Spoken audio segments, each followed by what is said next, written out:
সুনামগঞ্জে এলপিজি সিলিন্ডারের দাম বাড়িয়ে গ্রাহকের পকেট কাটছে অসাধু ব্যবসায়ীরা।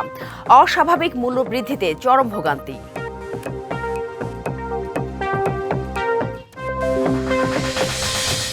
পঞ্চগড়ে ৬ বছর ধরে চলছে সরকারি হাসপাতালে ২৫০ শয্যায় উন্নতির কাজ।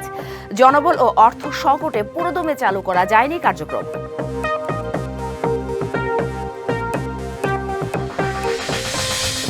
এবং সময় ও পর্যটক সংখ্যা সীমিত করার নেতিবাচক প্রভাব সেন্ট মার্টিনে। জীবিকা নিশ্চিতে দ্বীপের দুয়ার ৫ মাস উন্মুক্ত চান ব্যবসায়ীরা। সুনামগঞ্জে এলপিজি গ্যাসের অস্বাভাবিক মূল্য বৃদ্ধিতে চরম ভোগান্তিতে পড়েছেন সাধারণ ভোক্তারা। সরকার নির্ধারিত দাম উপেক্ষা করে খুচরা বিক্রেতা, ডিলার ও আমদানিকারক পর্যায়ে সমন্বিতভাবে আদায় করছে অতিরিক্ত দাম। এতে ক্ষুব্ধ সাধারণ মানুষ। প্রতিকারে চান কঠোর নজরদারি। সুনামগঞ্জে রান্নার জন্য ব্যবহৃত গ্যাসের বাজারে চলছে নৈরাজ্য। বাংলাদেশ এনার্জি রেগুলেটরি কমিশন চলতি মাসের ৪ জানুয়ারি এলপিজির নতুন মূল্য ঘোষণা করলেও বাস্তবে সেই দামে মিলছে না গ্যাস। সরকার নির্ধারিত দামে ১২ কেজি সিলিন্ডারের মূল্য ১৩০৬ টাকা হলেও বাজারে তা বিক্রি হচ্ছে ১৮০০ টাকা পর্যন্ত।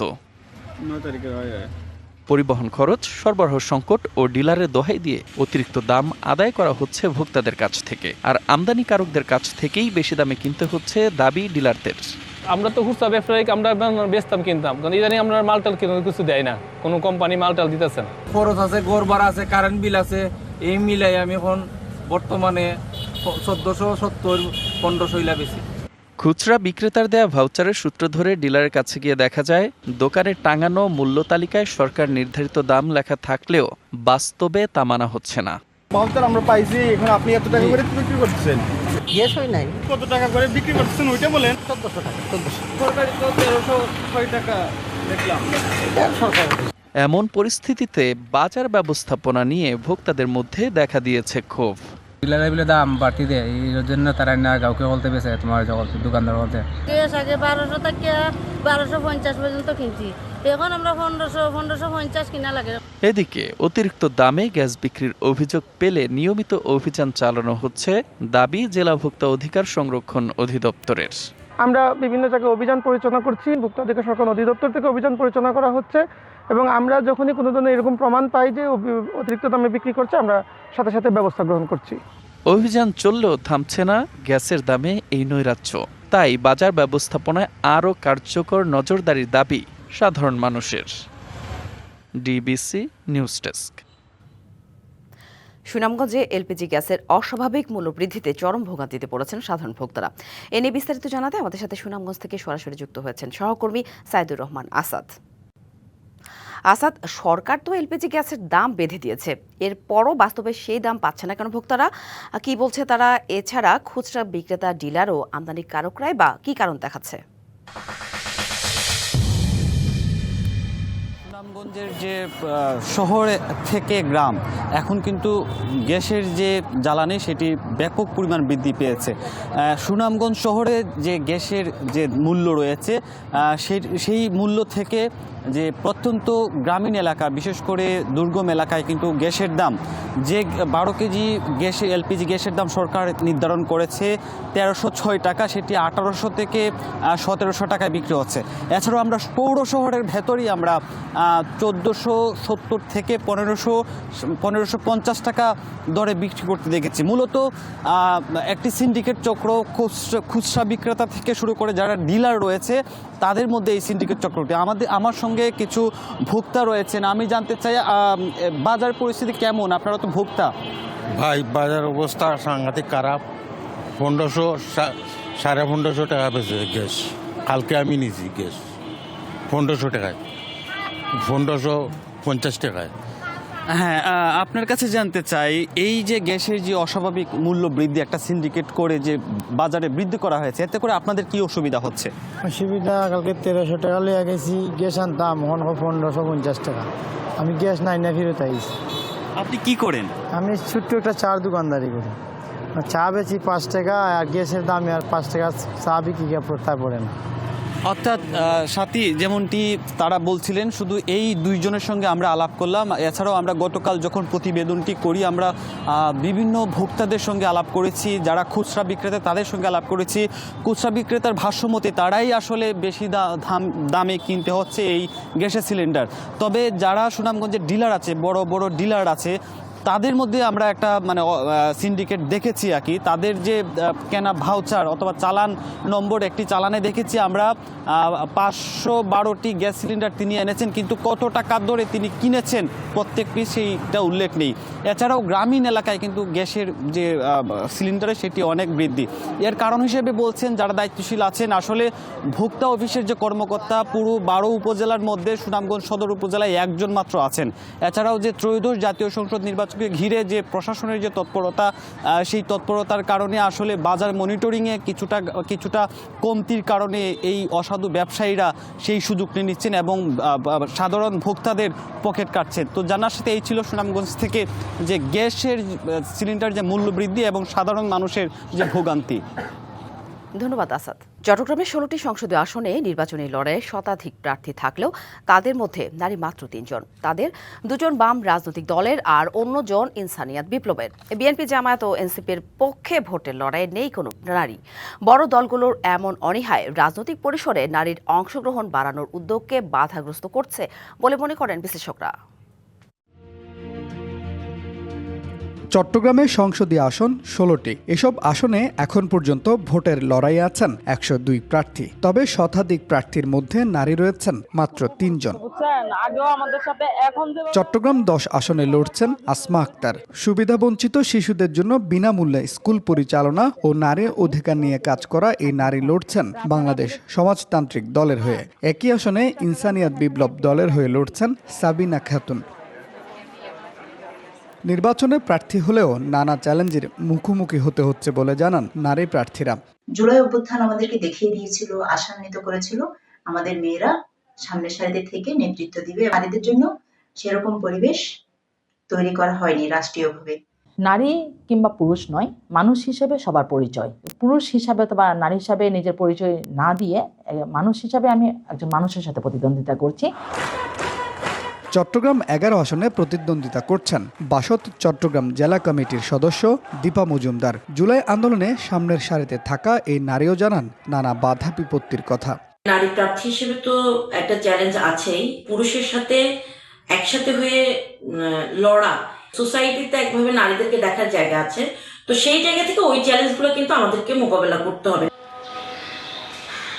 জয়ের সম্ভাবনা ক্ষীণ এমন ধারণা থেকেই বড় দলগুলো নারীদের অগ্রাধিকার দেয় না। পাশাপাশি আইনশৃঙ্খলা পরিস্থিতিও নারী প্রার্থীদের ভোটের মাঠের প্রচারণার অন্যতম অন্তরায়, এমনটাই বলছেন বিশ্লেষকরা। যে নারীদের দিলে যদি হেরে যায় তাহলে তো তাদের সিট কমে গেল। ওইটা একটা ইদানিং যেটা হচ্ছে নিরাপত্তার জায়গাটা, এই যে সার্বিক পরিস্থিতি কিন্তু অনুকূলে নয়। চট্টগ্রাম 5 আসনে জাতীয়তাবাদী আইনজীবী ফোরামের কেন্দ্রীয় সদস্য ব্যারিস্টার শাকিলা ফারজানা ও চট্টগ্রাম 2 আসনে জিন্নাত আক্তার স্বতন্ত্র প্রার্থী হতে মনোনয়নপত্র দাখিল করলেও ভোটার তালিকার সই জটিলতায় তাদের মনোনয়ন বাতিল হয়। Mujibul Haque, DBC news, Chittagong. নির্দিষ্ট সময় আর পর্যটকের সংখ্যা সীমিত করায় নেতিবাচক প্রভাব পড়েছে সেন্ট মার্টিনবাসীর জীবন জীবিকায়। এমন সংকট থেকে স্থানীয়দের বাঁচাতে সেন্ট মার্টিনে 2 মাসের বদলে 5 মাস পর্যটক যান পর্যটন ব্যবসায়ীরা। দৈনিক 2000 পর্যটক অসাধু সিন্ডিকেটের কবলে পড়ে বলে অভিযোগ তাদের। প্রবালদ্বীপ নারিকেল জিঞ্জিরা এই দ্বীপের মানুষের জীবিকা পুরোটাই পর্যটন নির্ভর। পর্যটকের আশায় গড়ে তোলা হয়েছে অসংখ্য রিসোর্ট ও কটেজ। দ্বীপের জীববৈচিত্র্য রক্ষায় সরকারের নেওয়া পর্যটক সীমিতকরণ ও সময় নির্ধারণের সিদ্ধান্ত নেতিবাচক করে তুলেছে নারিকেল জিঞ্জিরার মানুষদের। সেন্ট মার্টিনের ভৌগোলিক নিরাপত্তা ও সামগ্রিক পরিস্থিতি নিয়ে উদ্বিগ্ন তারা। সরকারের সিদ্ধান্তের সংকটে পর্যটন ব্যবসা, যার উপর নির্ভরশীল স্থানীয়রা। পর্যটক সীমিত করে দিছে। 2000 পর্যটক যারা শিপ টিকিট বিক্রি করে তাদের নিয়ন্ত্রণে চলে গেছে। তো এইভাবে একটা এই জিনিসটা সিন্ডিকেটের মধ্যে পড়ে গেছে। সন্দেহে আমরা হতাশায় আছি, আমরা খুব হিমশিম খেয়ে যাচ্ছি। স্টাফ ম্যানেজমেন্ট কতটুকু নিচ থেকে দিতে হচ্ছে এটা এখন আমাদের চিন্তার বিষয়। 2 মাসের আয়ে 10 মাস চলা অসম্ভব। অসংখ্য হোটেল, মোটেল ও রিসোর্ট থাকলেও সীমিত হওয়ায় পর্যটক পাচ্ছে না অনেকেই। 10 মাস একেবারে পুরো সেন্ট মার্টিন লকডাউন ছিল, কিন্তু এই 10 মাসে পুরো সেন্ট মার্টিন দ্বীপে নীরব একটা দুর্ভিক্ষ চলেছে। বিচ এরিয়ার রিসোর্টগুলো ছাড়া কিন্তু গ্রাম ভেতরের যে রিসোর্টগুলো একেবারেই বন্ধ। বঙ্গোপসাগরের অনন্য এক প্রবাল দ্বীপ সেন্ট মার্টিন। কেবলমাত্র পর্যটন শিল্পের উপর নির্ভর করে এই দ্বীপে গড়ে তোলা হয়েছে প্রায় 200টি রিসোর্ট। DBC news desk. স্বাস্থ্যসেবায় অবহেলিত পঞ্চগড় জেলার 100 শয্যার সরকারি হাসপাতালে প্রায় রোগী ভর্তি থাকে 3 গুণের বেশি। পরিত্রাণ পেতে এটিকে 250 শয্যায় উন্নীতকরণের সিদ্ধান্ত নেওয়া হলেও 6 বছরেও শেষ হয়নি কাজ। মূল অবকাঠামো শেষ হওয়ার পর হস্তান্তর করার পর আনুষঙ্গিক কাজ বাকি থাকা ও জনবল এবং অর্থ সংকটে শুরু করা যায়নি কার্যক্রম। শেষ পর্যন্ত রাজনৈতিক দল ও সাধারণ মানুষের সহায়তায় তহবিল গঠন করে চালু হতে যাচ্ছে হাসপাতালটির নতুন ভবন। 1984 সালে জেলা গঠনের পর নির্মাণ হয় 50 শয্যার পঞ্চগড় আধুনিক সদর হাসপাতাল। এটি 2005 সালে 100 শয্যায় উন্নীত হয়। পরে 100 শয্যা থেকে বাড়িয়ে 250 শয্যা করা হয় 2017 সালে। ওই বছরের ডিসেম্বরে নতুন 150 শয্যার কাজ শুরু হয়। বারবার মেয়াদ বাড়িয়ে কাজ চলে 2024 সাল পর্যন্ত। হাসপাতালে রোগীর চাপ বাড়লেও বাড়েনি চিকিৎসক ও জনবল সহ প্রয়োজনীয় সরঞ্জাম। বহির্বিভাগে রোগীর উপচে পড়া ভিড়। ভেতরে জায়গা সংকুলন না হয় মেঝেতে ও বারান্দায় শুয়ে চিকিৎসা নিচ্ছেন রোগীরা। ভোগান্তিতে রোগী ও স্বজনরা। বাইরে আসি, শীত বৃষ্টি অনেক সমস্যা হচ্ছে। রাতের বেলা এখানে কিন্তু থাকা যায় না। বারান্দায় দেখা যায় অনেক শিশু আছে যারা বাইরে থাকতে কিন্তু পারতেছে না ঠান্ডার কারণে। রুগীর চাপ বেশি, আর রুগীর চাপ বেশি হওয়ার কারণে ডাক্তারগুলো বর্তমানে হিমঝিম খাচ্ছে। পঞ্চগড় আধুনিক সদর হাসপাতালে রোগীর চাপে খোলা বারান্দায় চলছে চিকিৎসা কার্যক্রম। এতে চিকিৎসকরা যেমন হিমশিম, তেমনি ভোগান্তির শিকার রোগীরা। আসন সংখ্যার থেকে দ্বিগুণেরও বেশি রোগী হওয়ার কারণে রোগীদের এবং চিকিৎসকের উভয়ের পক্ষেই এটা ম্যানেজ করা অত্যন্ত কঠিন হয়ে দাঁড়ায়। তারপর আমরা সর্বাত্মক চেষ্টা চালাচ্ছি রোগীদের যথাযথ চিকিৎসা দেওয়ার জন্য। রাজনীতিবিদ ও সাধারণ মানুষের সহযোগিতায় স্বাস্থ্য সহায়তা তহবিল গঠন করে চালু হচ্ছে হাসপাতালের 150 শয্যার নতুন ভবন। নিজেরাই আর্থিক সহযোগিতা দিয়ে একটি ফান্ড তৈরি করে এইটাকে চালু করার ব্যবস্থা করতেছে। এখানকার বেড, স্টাফ যত কিছু আছে সেই ফান্ড থেকেই এটা চলবে। বিশিষ্ট ব্যবসায়ী, রাজনৈতিক দল এবং কিছু চাকরিজীবী সবাই মিলে এটা যে একটি অর্থ ডোনেট করেছে এটিকে চালু করার জন্য, সেটি হয়তো 10 মাসের মতো থাকতে পারে, কিন্তু এরপরে এটার কি হবে। হাসপাতাল কর্তৃপক্ষ জানিয়েছে ভোগান্তি কমাতে স্থানীয়দের সহায়তায় মেডিসিন বিভাগের 100 বেড স্থানান্তর করে নতুন ভবন চালুর প্রস্তুতি চলছে। এতে পুরাতন ভবনের চাপ কিছুটা কমবে আশা করছেন তারা। বিত্তবানদের কাছ থেকে একটা পঞ্চগড় স্বাস্থ্য সহায়তা তহবিল একটা গঠন করে আমরা কিছু লজিস্টিক কেনার ব্যবস্থা করেছি এবং আমাদেরকে অধিদপ্তর এবং মন্ত্রণালয় থেকে আমাদের পর্যবেক্ষণ চিকিৎসক আমাদের এখানে পদায়ন করবেন মর্মে আমাদেরকে নিশ্চয়তা দিয়েছে। সরকার ব্যবস্থাপনার দায়িত্ব না নিলে নতুন ভবনের স্বাস্থ্যসেবা কতটা টেকসই হবে তা নিয়ে রয়েছে সংশয়। DBC news desk. 100 শয্যার পঞ্চগড় আধুনিক সদর হাসপাতালে রোগীর উপচে পড়া ভিড় থাকা সত্ত্বেও স্বাস্থ্যসেবায় অবহেলিত পঞ্চগড়ের প্রায় 12 লাখ মানুষ। এ নিয়ে বিস্তারিত জানাতে পঞ্চগড় থেকে সরাসরি যুক্ত হয়েছেন সহকর্মী আবু সালে রায়হান। রায়হান, স্বাস্থ্যসেবায় এই সংকট তো নতুন নয়, আর শীতকালে এই সংকট আরও বেশি বাড়ে, সেটাও কর্তৃপক্ষ সহ সবাই জানে। তো এরপরেও আসার কথা যে সরকারি সহায়তা ছাড়াও নতুন ভবন নির্মাণের উদ্যোগ নেওয়া হয়েছে। তো সেই নতুন ভবনটি কবে থেকে চালু হবে, সেই সুবিধা কবে থেকে পাবে?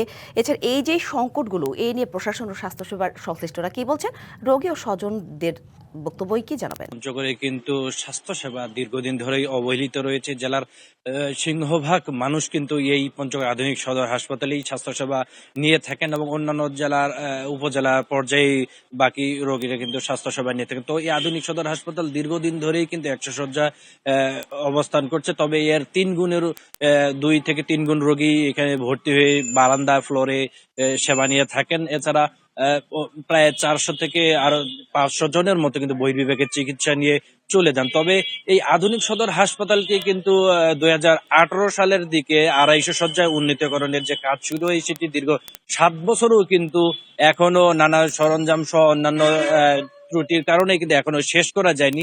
তবে গত বছরের নভেম্বরের শুরুর দিকে জেলা প্রশাসন এবং স্থানীয়ভাবে রাজনৈতিক নেতাদের নিয়ে কিন্তু একটি প্রাথমিক পর্যায়ে 50 বেড চালু করার জন্য একটি ব্যবস্থা গ্রহণ করে ছিল, একটি প্রায় 40 লাখ টাকার একটি তহবিল গঠন করা হয়। সেই সাথে প্রয়োজনীয় সংখ্যক জনবল নিয়োগ দেওয়ার স্থানীয়ভাবে ব্যবস্থা করা হয়। তবে সাবেক জেলা প্রশাসক সাবেদ আলী পঞ্চগড় থেকে বিদায় নেবার পর থেকেই সেই বিষয়টিও কিন্তু উদ্যোগটিও কিন্তু একেবারে চাপা পড়ে গেছে। এখন পর্যন্ত সেই নতুন ভবনে যে কিছু সংখ্যক শয্যা চালু করার কথা ছিল সেগুলো কিন্তু এখনো চালুর কোনো উদ্যোগ আমরা দেখছি না। তবে নতুন জেলা প্রশাসক এবং সিভিল সার্জনের পক্ষ থেকে জানানো হয়েছে খুব শীঘ্রই সে ব্যবস্থা নেওয়া হবে। তো একটি বিষয় জানিয়ে রাখি যে আধুনিক সদর হাসপাতালে যারা চিকিৎসা নিতে আসেন সড়ক দুর্ঘটনা বা অন্যান্য জটিল কঠিন রোগে, তারা কিন্তু এখানে ভর্তি হবার পরে প্রাথমিক চিকিৎসা নিয়ে রংপুর, দিনাজপুর সব বিভিন্ন জায়গায় তাদেরকে চলে যেতে হয়। অনেক সময় দেখা যায় যে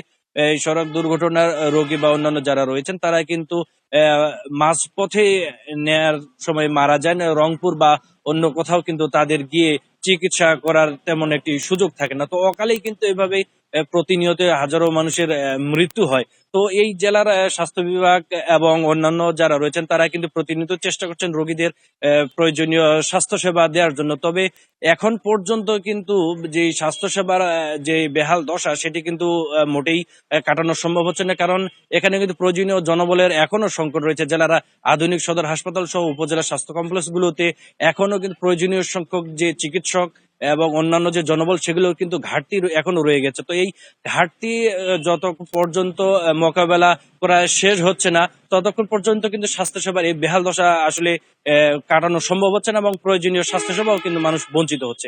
তো এই ছিল আমার কাছ থেকে পঞ্চগড়ের স্বাস্থ্য শিবির নিয়ে সর্বশেষ। রায়হান, ধন্যবাদ আপনাকে। আসামি গ্রেপ্তারের পর পুলিশের উপর রাজনৈতিক চাপ এলে দায়িত্ব পালন সম্ভব নয়, এমন মন্তব্য করেছেন আইজিপি বাহারুল আলম। সমাজের পূর্ণ সমর্থন না পেলে নির্বাচনে পুলিশ বাহিনী সঠিকভাবে দায়িত্ব পালনে ব্যর্থ হবে। শনিবার বিকেলে Rangpur police lines school and college মিলনায়তনে বিভাগে কর্মরত পুলিশ সদস্যদের সাথে বিশেষ কল্যাণ সভা শেষে সাংবাদিকদের এসব কথা বলেন তিনি। এই সময় তিনি আরও বলেন, পুলিশ বাধাহীনভাবে কাজ করতে পারলে নির্বাচনে আইনশৃঙ্খলা পরিস্থিতির আরও উন্নতি হবে। অস্ত্র উদ্ধারের হার খুব বেশি না হলেও নির্বাচন ঘিরে পুলিশ তাদের হারিয়ে যাওয়া অস্ত্রসহ গত এক মাসে দেশি বিদেশি 251টি অবৈধ অস্ত্র উদ্ধার করেছে। অ্যারেস্ট করলে আপনি ঘেরাও দিয়ে বসে থাকবেন থানা থেকে যে তাকে ছাড়তে হবে, তাহলে তো I do not have any authority. এটা করলে তো অমুক বড় দল তারা এসে আমাকে ইয়ে করবে। এইটা যদি আমার ওসির ভিতরে, আমার সাব ইন্সপেক্টরের ভিতরে থাকে, আমি তো পারবো না ইয়ে করতে। মানে সমাজের যে সম্পূর্ণ সমর্থন এটা যদি না পাই আমি ইলেকশন করতে পারবো না। রাজনৈতিক সরকারের কাছে গ্রহণযোগ্য নির্বাচনের প্রত্যাশা থাকলেও বর্তমান প্রেক্ষাপটে সেটি পরিলক্ষিত হচ্ছে না, এমন মন্তব্য করেছেন জামায়াতে ইসলামের সেক্রেটারি জেনারেল অধ্যাপক মিয়া গোলাম পরোয়ার। শনিবার বিকেলে খুলনা থেকে ঢাকায় যাওয়ার সময় নির্বাচনের পরিবেশ নিয়ে শঙ্কা প্রকাশ করেন তিনি। বলেন, সন্ত্রাসীদের গ্রেপ্তার ও অবৈধ অস্ত্র উদ্ধারে প্রশাসনকে বারবার আহ্বান করা হলেও তা করা হচ্ছে না। অভিযান চলছে শুধু নামেই। এখনই প্রস্তুতি না নিলে প্রচারণা শুরু হলে নির্বাচন কমিশন ও প্রশাসন কিভাবে পরিস্থিতি সামাল দেবে এবং প্রার্থীদের নিরাপত্তা কিভাবে নিশ্চিত করবে তা নিয়েও শঙ্কা প্রকাশ করেন তিনি।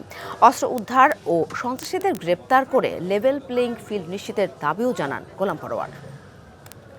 প্রকাশ্যে প্রচারণা যখন শুরু হবে 21-22 তারিখ থেকে প্রতীক বরাদ্দের পর, তখন মাঠের সমতা ওনারা কি করে রক্ষা করবেন, এটাকে আমরা একটা গুরুত্বপূর্ণ চ্যালেঞ্জ মনে করি। এক্ষুনি সরকার এবং ইলেকশন কমিশনকে পদক্ষেপ নেওয়া উচিত। এ ব্যাপারে আমরা জামাত ইসলামের পক্ষ থেকে we are committed to the people and government, যে আমরা we are always ready to give all kinds of cooperation to government. আমরা সবাইকে সহযোগিতা দিতে প্রস্তুত আছি। দখল আর দূষণের মৃতপ্রায় গাজীপুর মহানগরীর প্রাচীন ও দীর্ঘতম মোগর খাল। দীর্ঘদিন ধরে শিল্প কারখানার বর্জ্য, ময়লা আবর্জনার পানি হয়েছে কালচে, ছড়াচ্ছে দুর্গন্ধ আর চর্মরোগ সহ নানা রোগ বালায়। স্থানীয়রা বলছেন, কয়েক দফায় প্রশাসনের অভিযানে দূষণ কিছুটা কমলেও দখলমুক্ত হয়নি খালের দুই পার। গাজীপুরে ভোগড়া এলাকা থেকে শুরু হয়ে পূর্ব চান্দনা, খাইলকুর, হায়দ্রাবাদ সহ বেশ কিছু এলাকা অতিক্রম করে টঙ্গী নদীতে গিয়ে মিশেছে মোগর খাল। বহু পুরনো খালটির পানি একসময় নিয়মিত ব্যবহার করা হতো গৃহস্থলীর কাজে, তাই মোগর খালকে বলা হতো এই এলাকার জীবনরেখা। কিন্তু দখল আর দূষণে খালটি এখন মৃতপ্রায়। দুর্গন্ধে আশেপাশে যাওয়া যায়। দুপাশ দখল করে গড়ে উঠেছে দোকান, বসতঘর, এমনকি ছোট ছোট কারখানাও। দখলদার উচ্ছেদে মাঝে মাঝে অভিযান হলেও তা টিকছে না বেশি দিন। খালে যে ময়লা, মিল, ফ্যাক্টরির যত আবর্জনা সবটাই খালে ফেলা। পানির গন্ধর জন্য এখন খালও আটো হয়ে গেছে গা, আর মাছ টাছ কিছু খাওয়া যায় না এখন। গার্মেন্টস ফ্যাক্টরির পানিগুলো এসে খালগুলো বন্ধ হয়ে গেছে, পানিগুলো বের হতে পারে না। যদিও অবৈধ স্থাপনা উচ্ছেদ, ময়লা অপসারণ ও খনন সহ বিভিন্ন কার্যক্রম হাতে নেওয়ার কথা বলছে সিটি কর্পোরেশন।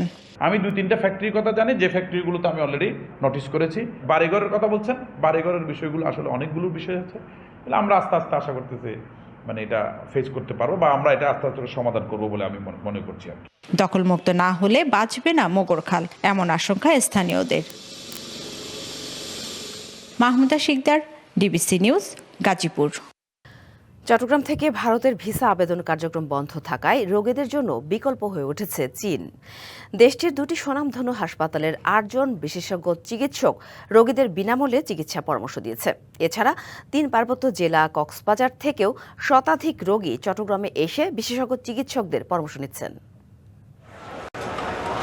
একসময় ভারতই ছিল বাংলাদেশের রোগীদের চিকিৎসার প্রধান গন্তব্য। গেল বছর চট্টগ্রামে ভারতীয় সহকারী হাইকমিশনে হামলার পর অনির্দিষ্টকালের জন্য ভিসা আবেদন কার্যক্রম বন্ধ ঘোষণা করা হয়। অসুস্থ হয়েও ভিসা জটিলতায় ভুগছেন অনেক রোগী।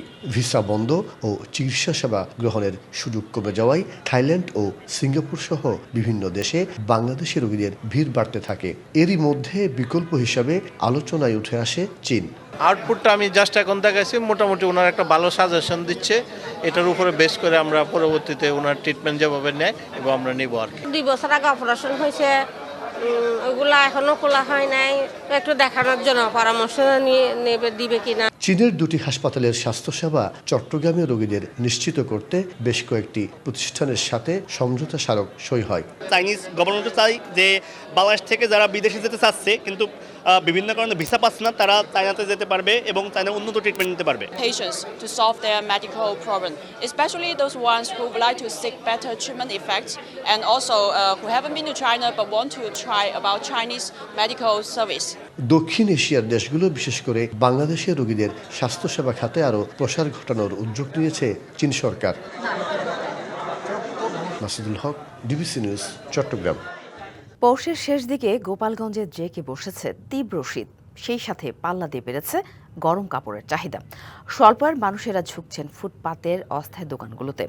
জমে উঠেছে বেচাকিনি, দামে কম আর মানে ভালো হওয়ায় খুশি ক্রেতা ও বিক্রেতা উভয়ই। শীত নিবারণের এসব দোকান হয়ে উঠেছে ভরসার জায়গা। শীতের তীব্রতায় গোপালগঞ্জেও কদর বেড়েছে গরম কাপড়ের। শরীর উষ্ণ রাখতে এসব পোশাকের চাহিদা এখন শীর্ষে। শপিং মলগুলোতে দাম বেশি হওয়ায় অনেকেই ঝুঁকছেন জেলার চৌরঙ্গি মোড়ের ফুটপাতের অস্থায়ী দোকানে। স্বল্প মূল্যের ভাসমান দোকানগুলোতে ভিড় করছেন শিক্ষার্থী থেকে শুরু করে নানা শ্রেণী পেশার মানুষ। কম দামে ভালো পোশাক কিনতে পেরে ক্রেতারাও খুশি। শীতের জন্য কোনো সোয়েটার যদি আর কি ভালো পাওয়া যায় সেক্ষেত্রে ওই আশাতেই আসা। এখনো খুঁজে পাইনি, বাট দেখছি, দেখা যাক কতদূর পাই। যদি কিছু পছন্দ হয়, যদি কিছু ভালো লাগে তাহলে হয়তো কিনে নিয়েও যেতে পারি। মার্কেট থেকে কিনতে গেলে যে পোশাকটা মনে করেন 600 টাকা লাগে, এখানে মনে করেন 300 টাকা 250 টাকা এরকম পাওয়া যায়। মান একই। কেউ ভ্যানে বেচতেছে, কেউ নিচে ফেলায় বিক্রি করতেছে, আমার জন্য ভালো হয়েছে। প্রাইসও রিজনেবল আছে, দামের দিক দিয়ে কম আঁকড়ি, আর বিশেষ করে সব ধরনের পোশাক পাওয়া যায়। চাহিদা বেশি সোয়েটার, জ্যাকেট, মাফলার, টুপি সহ নানা শীতের অনুষঙ্গ। বিক্রি ভালো হওয়ায় বিক্রেতারাও ফুরফুরে মেজাজে। বেশিরভাগ বড় লোকরাও আসে, গরিবরাও আসে, সবাই আসে। এখানে ভালো মাল পাওয়া যায়, কমে কিনতে পারে, এই কারণে সবাই আসে। শীতের যে কোনো মানুষ যে কোনো জিনিস চাহিদা যদি খুঁজে এখানে পাওয়া যাবে। বড় দোকানে আপনার মনে করেন যে 500 টাকা পাওয়া যাবে, তো আমাদের এখানে 300 টাকা পাবেন। এই হলো ডিফারেন্স। এতে অনেক মানুষ ভালো ভালো লোক আসে, এখান থেকে কেনাকাটা করে নিয়ে যায়। সব ধরনের মানুষ এখানে আসে এবং কি আমার যে মাল পাওয়া যায় তা অন্য কোথাও পাওয়া যায় না এবং খুব কম দামে পাওয়া যায়। সরকার কাছে আমার আকুল আবেদন, যাতে আমাদের কোথাও একটু স্থায়ীভাবে কোনো একটা ব্যবস্থা করে দেয়। শীতের তীব্রতায় সব ভাসমান দোকান পরিণত হয়েছে গোপালগঞ্জবাসীর ভরসার জায়গায়। DBC news desk. ঋতুচক্র অনুযায়ী পৌষের শেষ দিকে বাড়ে শীত। এবারও এর ব্যতিক্রম হয়নি। দেশের নানা প্রান্তে বইছে মাঝারি থেকে মৃদু শৈত্যপ্রবাহ। উত্তরের জেলা পঞ্চগড়ে 2 সপ্তাহ ধরে দাপট দেখাচ্ছে শীত। হিমেল বাতাসে কাবু মানুষ। জেলা জুড়ে চলছে মাঝারি শৈত্যপ্রবাহ। সর্বনিম্ন তাপমাত্রা 7.7 ডিগ্রি সেলসিয়াস। ঘন কুয়াশায় ঢেকে গেছে পথঘাট। কুয়াশায় কমে গেছে দৃষ্টিসীমা। এদিকে চুয়াডাঙ্গায় 7 দিন ধরে শৈত্যপ্রবাহ অব্যাহত, যা কখনো মাঝারি আবার কখনো মৃদু। তাপমাত্রা নেমেছে 9.3 ডিগ্রিতে। কনকনে শীতে দুর্বিষহ হয়ে উঠেছে জনজীবন। হিমেল বাতাসের কারণে শীতের তীব্রতা বেশি অনুভূত হচ্ছে। স্থবির হয়ে পড়েছে স্বাভাবিক জীবনযাপন। ঘন কুয়াশায় ভোগান্তিতে দিনমজুর ও ছিন্নমূল জনগোষ্ঠী। খুব প্রয়োজন ছাড়া মানুষ ঘর থেকে বের হচ্ছেন না। শীতের কারণে কর্মহীন হয়ে পড়েছেন অনেকে। ব্যাহত হচ্ছে কৃষিকাজ। কুড়িগ্রামের উপর দিয়ে বয়ে যাচ্ছে মৃদু শৈত্যপ্রবাহ। গতকাল তাপমাত্রা সামান্য বাড়লেও আজ কমে মৃদুতে পরিণত হয়েছে।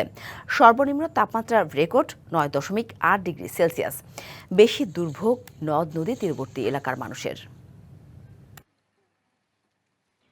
খুব ঠান্ডা, খুব কুয়াশা, কাজে যাওয়া যায় না। কাজের জন্য মানুষে খুব কষ্ট পাচ্ছে। কুয়াশার জন্য কোনো দেখা যায় না, মানুষ টানুষ কিছু দেখা যায় না।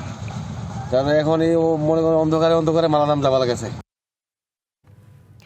চুয়াডাঙ্গায় আজ তাপমাত্রা রেকর্ড করা হয়েছে 9.3 ডিগ্রি সেলসিয়াস। সেখানকার শীত পরিস্থিতি জানাতে আমাদের সাথে সরাসরি যুক্ত হয়েছেন সহকর্মী কামরুজ্জামান সেলিম। কথা বলবো তার সাথে। সেলিম, টানা 7 দিন ধরে শৈত্যপ্রবাহ বয়ে যাচ্ছে চুয়াডাঙ্গায়। আজ শীত কেমন অনুভূত হচ্ছে আর জনজীবনে কী ধরনের প্রভাব পড়েছে? এছাড়া চলমান এই শৈত্যপ্রবাহ উৎপাদিত ফসলের উপর কোনো বিরূপ প্রভাব ফেলছে কিনা, সব মিলিয়ে জানাবেন।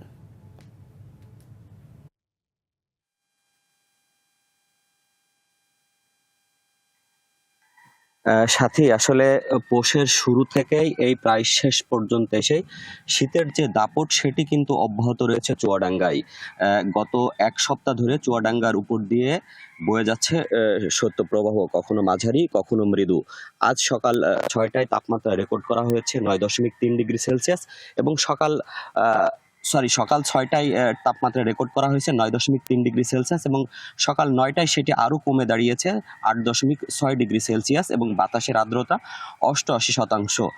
আপনি সেটি এই তাপমাত্রা দেখে বুঝতে পাচ্ছেন সাথী যে চুয়াডাঙ্গার যে শীত যে জেঁকে বসেছে। এই কারণে কিন্তু যারা ছিন্নমূল মানুষ রয়েছে, যারা অসহায় দিনমজুর, বিশেষ করে আমরা সকাল থেকেই কিন্তু শহরের বিভিন্ন প্রান্ত গিয়ে দেখেছি, সেখানে বিশেষ করে ভ্যান চালক, যারা ইজি বাইক চালক রয়েছে, যারা দিনমজুর অন্যের জমিতে আসলে বর্গা খাটে, তাদের যে জীবনযাপন সেটা কিন্তু একেবারে স্থবির হয়ে পড়েছে। কারণ তারা কাজে যেতে পারছে না, যদিও কাজে যাচ্ছে কিন্তু প্রচণ্ড শীতে তাদের কিন্তু ফিরে আসতে হচ্ছে। এ কারণে কিন্তু তাদের কিন্তু অনেক সময় অনাহারে কিন্তু থাকতে হচ্ছে এবং জীবন জীবিকার উপরে বেশ প্রভাব পড়েছে। আমরা মাঠে দেখেছি এখন কিন্তু আলুর যে চাষ হয়েছে সেখানে কিন্তু এই ঘন কুয়াশায় কিন্তু ক্ষতির সম্ভাবনা রয়েছে। এছাড়া কিন্তু যে বড় মৌসুম যে বীজতলা সেটাও কিন্তু এই শীতের কুয়াশার কারণে কিন্তু নষ্ট হওয়ার শঙ্কা কিন্তু দেখা দিয়েছে। আমরা জেলা প্রশাসনের সাথে কথা বলেছি। জেলা প্রশাসনের পক্ষ থেকে জেলার 4টি উপজেলায় এখন পর্যন্ত প্রায় 18,000 শীতবস্ত্র অর্থাৎ কম্বল বিতরণ শুরু হয়েছে। ইতিমধ্যে প্রায় 16,000 কম্বল বিতরণ করা হয়েছে এবং নগদ 18 লক্ষ টাকার কিন্তু 18 লক্ষ টাকা এসেছে এবং সেই টাকা দিয়ে শীতার্ত মানুষের মাঝে কিন্তু শীতবস্ত্র বিতরণ সেটি কিন্তু আসলে অব্যাহত রয়েছে। এছাড়া কিন্তু আমরা দেখেছি বিভিন্ন এনজিও, বিভিন্ন দাতা সংস্থা এবং গতকালকে আমরা দেখেছি যে বিজিবি কিন্তু শীতবস্ত্র বিতরণ করেছে। আপনি জানেন চুয়াডাঙ্গা কিন্তু একটি সীমান্তবর্তী এলাকা এবং সীমান্তবর্তী এলাকায় কিন্তু যারা নিম্ন আয়ের মানুষ রয়েছে তারা কিন্তু বসবাস করে, তাদের জন্য কিন্তু শীত বস্ত্র তারা বিতরণ করছে। এছাড়া আমরা কিন্তু যেটা দেখেছি সাথী, আরেকটা বিষয় যদি আপনাকে একটু জানিয়ে রাখি, চুয়াডাঙ্গা কিন্তু শীতপ্রবণ এলাকা এবং যখন গরম তখন প্রচণ্ড গরম, শীত যখন প্রচণ্ড শীত। কিন্তু অন্যান্য জেলার মতো কিন্তু এখানে যে পরিমাণে শীত বস্ত্র সরকারিভাবে বরাদ্দ দেওয়ার কথা সেই শীত বস্ত্র কিন্তু এখানে বরাদ্দ দেওয়া হয় না। অন্যান্য জেলার মতোই কিন্তু এখানে শীতার্ত মানুষের শীত বস্ত্র বিতরণ করা হয়। এই কারণে কিন্তু সাধারণ অসহায় মানুষ কিন্তু তারা ঠিকভাবে এই শীত বস্ত্রগুলো খাবারগুলো পায় না, না কারণেই কিন্তু তাদের কিন্তু বেশ সমস্যার সম্মুখীন হতে হচ্ছে। জেলা প্রশাসনের পক্ষ থেকে আরও যেটি জানানো হয়েছে, ইতিমধ্যেই কিন্তু প্রধান উপদেষ্টার ত্রাণ তহবিল এবং ত্রাণ মন্ত্রণালয় তারা কিন্তু আরও চিঠি প্রেরণ করেছে এবং শীতবস্ত্র চেয়ে কিন্তু তাদের কাছে কিন্তু আবেদন করা হয়েছে। আমরা আবহাওয়া অফিসের এখানে যিনি কর্মকর্তা রয়েছে জামিনুর রহমান, তার সাথে আমি কথা বলেছি। তিনি যেটি জানিয়েছেন যে রাত এবং দিনের যে তাপমাত্রার যে পার্থক্য থাকার কথা, সেই পার্থক্য খুব কম থাকার কারণে শীত কিন্তু বেশি অনুভূত হচ্ছে। আরেকটা বিষয় সেটা হচ্ছে আজকে থেকে কিন্তু সকাল থেকে সূর্যের দেখা মিলেছে এবং এই সূর্যের দেখা মিললেও সূর্যের যে উত্তাপ সেটি কিন্তু নেই, কারণ উত্তরের যে হিম বাতাস, শীতল বাতাসের কারণে মানুষের জনজীবন বেশ ব্যাহত হচ্ছে। আরেকটি বিষয়, এই যেহেতু কুয়াশা, ঘন কুয়াশা, সেই ঘন কুয়াশা না থাকার কারণে এখন কিন্তু শীতের যে তীব্রতা সেটি বাড়বে এবং সামনের দিনগুলোতে শীতের যে দাপট রয়েছে সেটি অব্যাহত থাকবে বলে আমাদেরকে জানিয়েছে আবহাওয়া অফিসের পক্ষ থেকে। তো সাথী, এই ছিল চুয়াডাঙ্গা থেকে শীতের সর্বশেষ পরিস্থিতি। সেলিম, ধন্যবাদ আপনাকে।